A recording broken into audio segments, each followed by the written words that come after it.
Yo, what's up, Green Screen Entertainment? Your boy Jay Green. I'm here with my homegirl, Robyn. Now check this out. This girl, super duper smart, smarter than your boy. She can break down film even better than me. Trust, she got that knowledge. So right now, we just got out of Thor Ragnarok. Robyn, what did you think about this movie? I absolutely loved it. It was everything I have ever hoped a Thor movie could be. I am a huge Thor fan. One of my 4 Thor shirts that I own. I have seen opening day, midnight premiere of every single Thor movie and the Avengers and MCU. True fan shit. Yes. This one is exactly what I'd always hoped there would be. Something that was a little bit more lighthearted, didn't take itself too seriously, and really leaned into the geeky sci-fi-ness of having a being from another planet being the star. So kind of Guardians of the Galaxy-esque meets the first Kenneth Branagh-directed Thor movie in a perfect, smanging harmony. Loved it. I would definitely agree with everything you said. How do you feel about this Thor movie in regards to the other Thors, and where do they stand up within the other Avengers type movies and Marvel films? Oh, I mean, absolutely no comparison between the first and the second one. The first movie, directed by Kenneth Branagh, was a great introduction to Thor.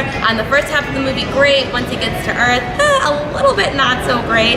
Second Thor, I liked conceptually what it was, but I think the biggest difference for me between Thor Dark World and Thor Ragnarok was the bad guy. Not only did Cate Blanchett do a great job acting-wise, her motives actually made sense. My biggest criticism of Thor Dark World were that the Goblin guys, their main plot was, we want everything destroyed. Pretty much every villain in the Marvel films. They have no actual end goal or desire or backstory. It was just like death.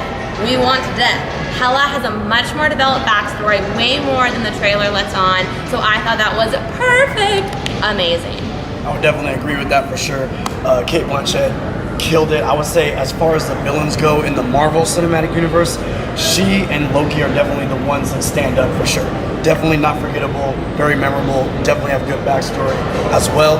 And I definitely liked the fact that this movie was probably one of the funnier Marvel films. Did you think there was too much comedy in this? Okay, so I would say there were some points where the comedy felt a bit forced, like they were trying to say, we're being different, look, we're being funny. But I would say that they really did a good job pacing the comedy. The more serious moments were decidedly more serious. In the beginning, I think they had a hard time finding that balance. Some of the serious scenes came too quickly after and were proceeded too quickly thereafter with comedy. It was like a comedy sandwich that made the serious parts not take as much.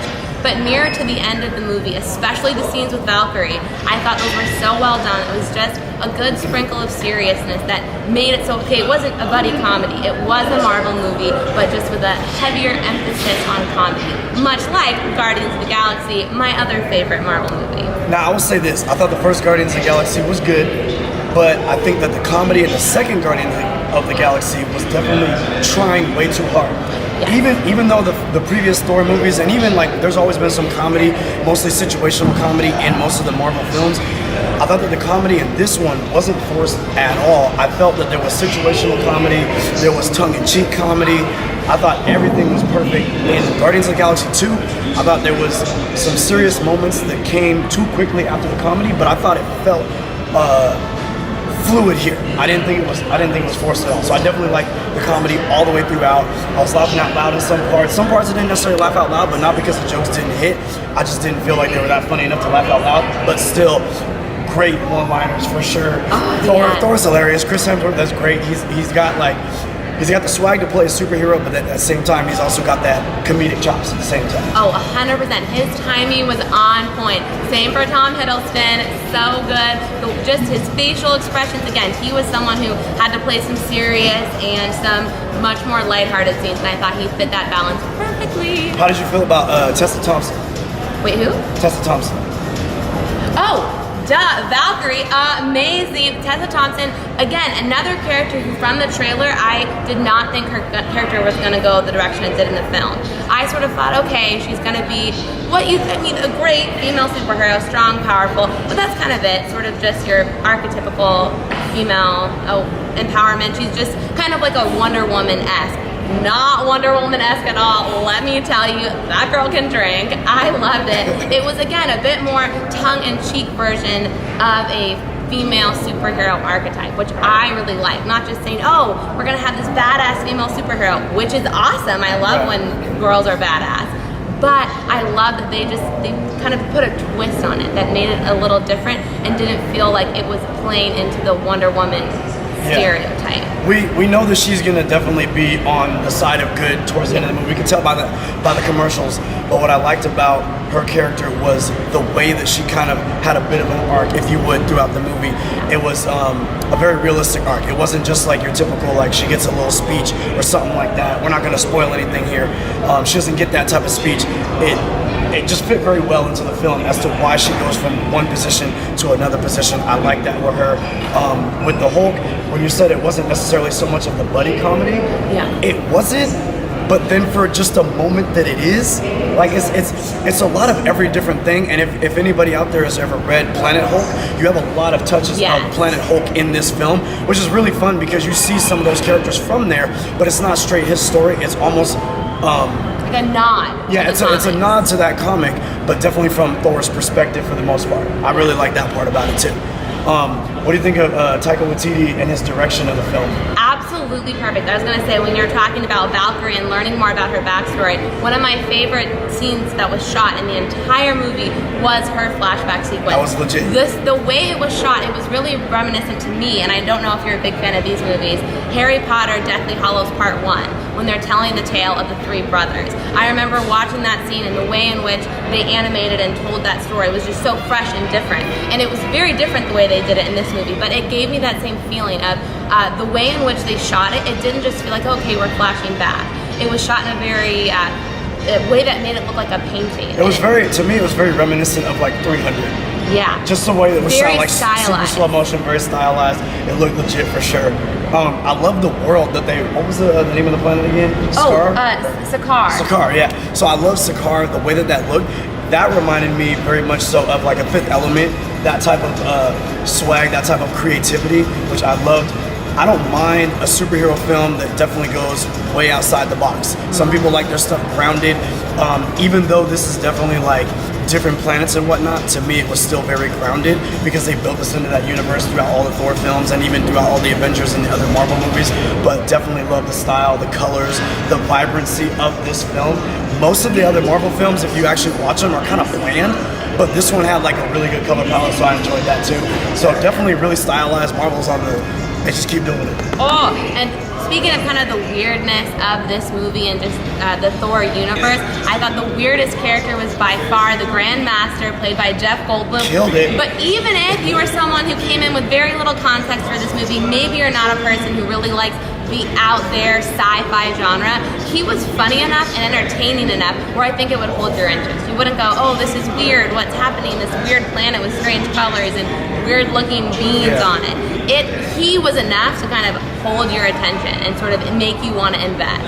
And I love that he played it very similar to Del Toro's The Collector because they are brothers. Quasi spoiler. I did not know that. Yes, The Collector looking back at and The Collector, the I can kind of put Grandmaster are two and two brothers. together, yeah. So it's only a spoiler if you haven't read the comics or one on one of the BuzzFeed articles that breaks down the MCU universe for you. Super legit. Thor, I personally definitely feel that it is worth an IMAX viewing. If you're coming to Century where we saw it at, an XD viewing, maybe even a 3D. There was some pretty cool stuff that we saw there. I'm not a big fan of the 3D, but definitely worth a trip to the theater. Would you agree so? Oh, 1000%. We went to the late night showing. I'm probably gonna go again tomorrow with my little cousins, take them, cover their ears for the bad words. It'll be a good time. Now, do you think, what movie do you think is going to be a bigger success on its opening weekend? This or Black Panther coming out in Black February? Panther. Black I think Panther? there's a couple reasons for this. The timing of this movie coming out, it's sort of in no man's land. It's not quite in the holiday filming. It's not quite in the, right now is not normally not in the summer right? blockbuster. Normally this is the time that all the independent Academy Award winning films comes out. So this is sort of in a bit of a no man's land. I think Black Panther, I was lucky enough to see a preview of it at Comic-Con. Amazing. I know. I brought him back a poster, so it's all good. It's all good. But we got to see exclusive footage from it and scenes, and let me just tell you, as amazing as Thor versus the Hulk was, everything I could have ever wanted, my girl Danae in Black Panther is gonna bring it. So if you're a fan of The Walking Dead, she is gonna kick ass in this new Black Panther movie. So I just think the timing for that movie is gonna be better. So just on a logistical standpoint, it's also the last movie that comes out before Infinity Stones. Right. So I think Marvel will really be, churning out that marketing machine for that movie. I do think it'll be a little bit bigger also because we have seen Thor before. Yeah. While this is a really good movie, Black Panther, a character that we really haven't seen his origin story. It's all black cast. Yeah. Ryan Coogler killing it with Fruitvale Station, one of his first films, and then of course Michael B. Creed. Jordan in it too. Michael B. Jordan is in it. Chadwick Boseman, basically the one black man who plays like every iconic black person in actual history. And then at the same time, Black History Month. You know what I'm saying? Black History Month, that's going to be big. It's going to get big crowds out. Regardless, Thor, or they have a trip to the theater. Go see it. Both our suggestions. Thor Go see Day. it. What? Get out there. Wear your Thor shirt. Bring a hammer. It's all good. Justin right here, Green Screen Entertainment. You know how we doing. Robyn, do you have a YouTube channel? I don't, but you can Don't you do like comment reviews? Or something like I that? will. I'm a little behind on editing. I'm not quite as prolific at Justin at churning out the videos, but I'll make a Comic-Con video soon just for you, and then you can link it right here, or here, or here, or down somewhere below. like this. I don't know how you link things on YouTube, but once I make it, you can link it.